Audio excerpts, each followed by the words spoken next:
Grace and peace. My name is Ryan and I'm the movie pastor. I watch movies with my movie pass and I think theologically about them, what it is that they're trying to tell us, and where God is in the narrative of the stories. I just got out of the movie Dark Waters last night and I am once again struck. I was struck by this for the first time when I watched It's a Beautiful Day in the Neighborhood, and I'm struck again by how little untangling is necessary in order to see God within the narrative of these films. So many of them, many more than I expected when I decided to start this movie reflection series, explicitly reference God and reference ideas of Christian theology, have main characters going to church and hearing things from the Bible or from preachers about what it is that they're doing and what their stories are really about. And that's the case in Dark Waters. You see how the main character's faith, particularly his Catholic faith, impacts what it is he's attempting to accomplish by fighting the chemical company DuPont and bringing them to justice for poisoning people in their West Virginia town.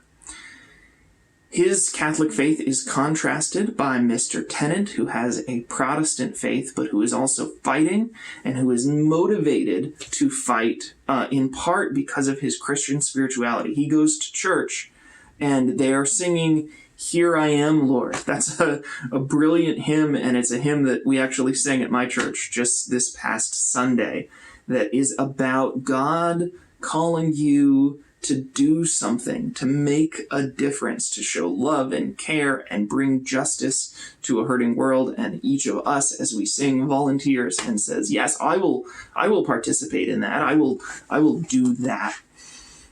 And that's what our main character is called to do. Billet, at one point when he's getting discouraged, his wife says, well, you did the Christian thing. You did it. And he wants to do it because it is the Christian thing. He's fighting the good fight. We have a concept in Christian spirituality of vocation.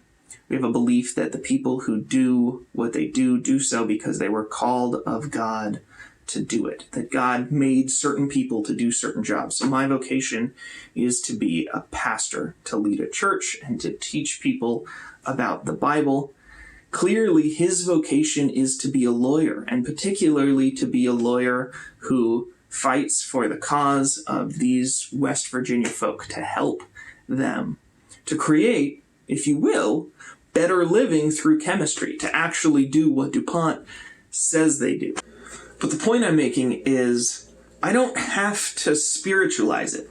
I don't have to make some kind of move where I say DuPont represents the sin nature and Balat represents Jesus Christ who's helping us to fight against the sin nature. DuPont represents DuPont, and it already is spiritual, and the movie tells us that. It tells us it quietly. It tells us it in small scenes, but it's right there. And this it surprised me. I hadn't noticed. It's like the scales have fallen from my eyes since I started this series to see how much of the media we're consuming really already is about things that the church is doing and has a part in and has important stuff to say about it. It's, a lot of people in church circles are lamenting that in the postmodern world, church isn't as for granted as it always was, that the barrier between the sacred and the secular has broken down, and that sacred things have broken into the secular and vice versa, but it really is a vice versa. So no believing person is free from doubt anymore. It's no longer just, oh yeah, obviously I live in the United States, so I'm a Christian. But it's also true that no doubting person is free from faith anymore. We are all swimming in these waters together that deal with issues of what do we believe and how do we believe it and what is true and what does God have to say about it. And you can't get away from it. It's everywhere all the time. Christians are doing things because they feel motivated by their faith to do things, and those things make a difference. And so my hat is off to those people, and I hope I can be one of them as I continue to make these videos. As you continue to watch these videos, I hope you'll give me a comment, you'll click on the like button, and you'll subscribe to my channel. I also hope you'll, if this video was meaningful to you and you've had some good conversations about dark waters with your friends, think about sharing this, and we can expose more people to these kinds of conversations.